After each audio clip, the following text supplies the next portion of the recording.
ఎలా ప్రారంభించాలో అర్థం కావట్లేదు అసలు. ఎందుకంటే 6 నెలల నుంచి మీరు అనుభవిస్తున్నటువంటి దుఃఖం, మీరు ఎదుర్కొంటున్నటువంటి అవమానాలు, మీరు పడుతున్న మాటలు, సాయి లేని ఈ ఇల్లు వాక్యాలకు అందదు, అక్షరాలకు పొరపాటున కూడా దొరకదు. కానీ బాధను దిగమింగుకొని ఖచ్చితంగా మాట్లాడి తీరాల్సినటువంటి అత్యవసరం ఇప్పుడు ఉంది కదా రజనీ గారు. అవును. ఈ మధ్య ఒక విజువల్ చూశాను. సాయి ఫోటో పట్టుకొని మీరు ఆఫీస్లోంచి చాలా దుఃఖభరిత హృదయంతో వచ్చేస్తున్నారు. ఆ, అది అనుకోకుండా జరిగిందా, లేకపోతే కావాలనే ఆ విధమైన దుస్థితి కల్పించారా? లేదండి, అనుకోకుండా జరిగి ఉండొచ్చు. కావాలని అంటే నా పట్ల ఈ సంఘటన తర్వాత కావాలని చేసే వ్యక్తులు ఉండరు అనుకుంటున్నాను నేను. అనుకోకుండా జరిగింది. ఎందుకంటే అక్కడ ఉన్న స్టాఫ్ మొత్తం కింద ప్యూన్ దగ్గర నుంచి ఎండి గారి వరకు ఆ సంస్థతో నాకు తక్కువ అనుబంధం. సాయికి అనుబంధం ఉన్నప్పుడు వ్యక్తుల అనుబంధంగా ఉండడం వేరు. నేను వెళ్ళి పనులు చేస్తూ ఇన్వాల్వ్ అవుతున్న క్రమంలో ఉండేది వేరు. నాకు ఆ సంస్థ గురించి పూర్తి స్థాయిలో ఒక అధికారిక కావచ్చు, లేదు ఒక బాధ్యతగా ఆ స్థానంలో ఉన్న నాకు ఆ సంస్థ గురించి అర్థం కావడానికి ప్రతి ఒక్కరు సహకరించారు. ఇంత తక్కువ టైంలో నాకు అంటే ఆ సిస్టమ్ అర్థమైంది అంటే నాకు అందులో కింది స్థాయి నుంచి పై స్థాయి వరకు ప్రతి ఒక్కరు నాకు సహకరించడం వల్లనే అర్థమైంది. అంటే ఇప్పుడు సాయికి సంబంధించిన ఏదైనా ఒక ఎమోషన్ నాకు లైఫ్లో మనకు ఒక బిగ్గెస్ట్ ఎమోషన్ ఏంది అంటే ఒక్కొక్కరికి ఒక్కొక్కటి ఉంటుంది.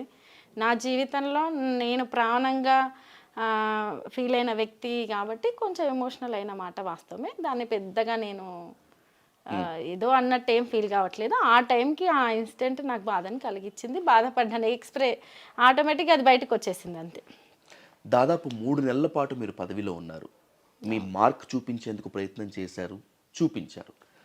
రాజకీయంలో మార్పులు చేర్పులు సహజమే రజనీ గారు. కానీ మీ విషయంలో మార్పు ఉండదు అని చాలామంది అనుకున్నారు. మార్పు ఉండకూడదు అని చెప్పి మాలాంటి వాళ్ళని చాలామంది అనుకున్నాం. కానీ పదవిని వదులుకోవాల్సి వచ్చింది. అసలు ఊహించారా ఈ పరిణామాన్ని మీరు? ఫస్ట్ ఆఫ్ ఆల్ ఎలక్షన్కి ముందు నేనేం ఊహించలేదండి. ఎందుకంటే ఈ రిజల్ట్ని ఒక్కొక్కరు ఈసారి ప్రజలు ఇచ్చిన తీర్పు అనేది అంటే ఏరియా వైజ్గా ఒక్కొక్కరి ఊహకు ఒక్కొక్కలాగా తట్టింది. ఊహించని ప్లేస్లలో అటు కావడము అలా డిఫరెంట్గా, అంటే కొంతమందికి ముందే అనిపించినప్పటికీ అది పూర్తి స్థాయిలో ప్రభుత్వం మారే అంత ఉంటుంది అనేది మాత్రం అందరూ ఎక్స్పెక్ట్ చేయండి. నాకు తెలిసి బీఆర్ఎస్ శ్రేణులు కూడా అంటే పూర్తి స్థాయిలో పై స్థాయిలో ఉన్న బీఆర్ఎస్ అధినాయకులు కూడా ఎక్స్పెక్ట్ చేసి ఉండకపోయి ఉండొచ్చు. అట్లా నేను కూడా ఏం పెద్దగా మార్పులు అంటే ఒక 10 సంవత్సరాల కాలం పాటు చేసిన తర్వాత వ్యతిరేకత ఉండడం అనేది వాస్తవం, అది ఎక్కడైనా సరే. కాకపోతే అది ఈ స్థాయిలో మారుతుంది అని మాత్రం నేను అనుకోలేదు.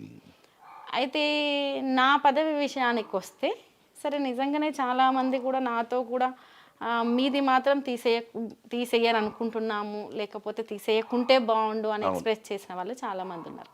కానీ నేనేమనుకుంటున్నాను అంటే, నేను ఆ సందర్భాన్ని ఎలా ఆలోచిస్తున్నానంటే, నేను ఇంటి నుంచి బయటికి వచ్చిందే రాజకీయంగా సాయి పడిన శ్రమ, తను చేయాలనుకున్న విజన్ నాకు నిరంతరం చెప్తూ ఉంటాడు. నేను చూస్తూ ఉన్నాను, పక్క నుండి నాదైన సహకారం అందిస్తూ ఉన్నాను.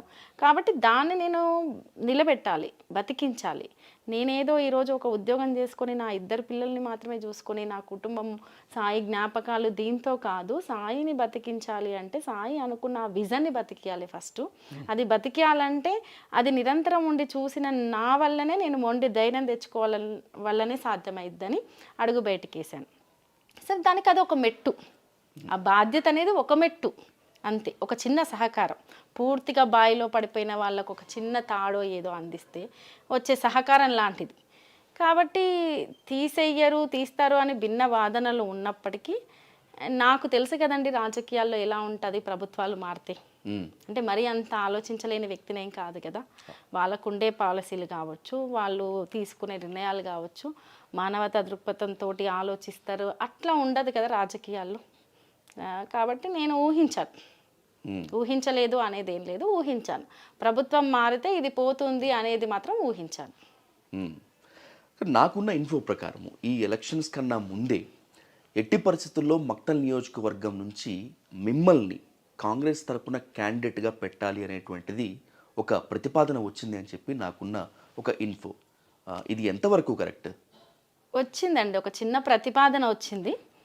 కాకపోతే నన్ను ఆ సందర్భంలో ఇప్పుడు సాయి తెలంగాణ ఉద్యమం మొత్తం తెలుసు. ఉద్యమ తర్వాత సాయి చివరి క్షణం వరకు సాయి ఏంది అనేది ప్రజలకు తెలుసు.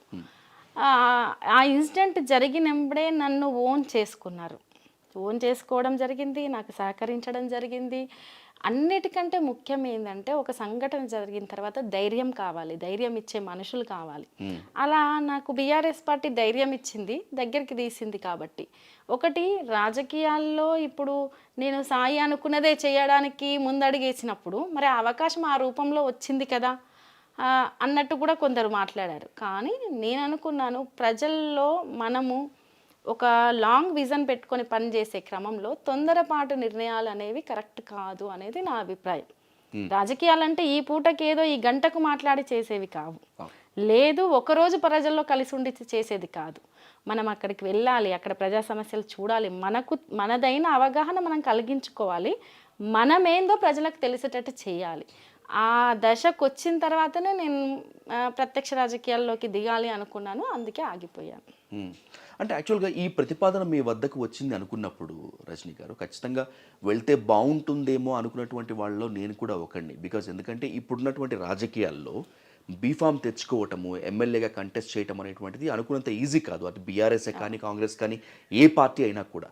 వచ్చినటువంటి అవకాశాన్ని కాదనుకొని తప్పు చేశారేమో అని నేనంటే, ఒకవేళ గనక నేను అక్కడ నిలబడి పూర్తి స్థాయిలో అక్కడ ఏ ఏరియాలో అయితే నిలబడదాం అనుకుంటున్నానో ఆ ఏరియా మీద నాకు పూర్తి స్థాయి అవగాహన లేకుండా, కింది స్థాయి లీడర్ల గురించి అవగాహన లేకుండా, సమస్యల గురించి అవగాహన లేకుండా నేను అక్కడ ఉండి జాక్పాట్ లాగా తగిలితే ఓకే, తగలక సక్సెస్ కాలేకపోయినాం అనుకో, పూర్తి స్థాయిలో సాయి చంద్ ఏదనుకుంటుందో అది చెయ్యడానికి నన్ను యాక్సెప్ట్ చేయరు నెక్స్ట్ ప్రజలు.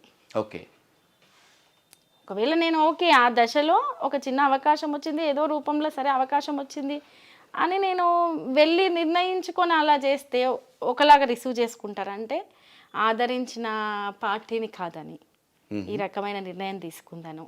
లేదు అప్పుడే నేను బయటకు వచ్చాను కదా, ఈమెకేం తెలుసు ఇప్పుడు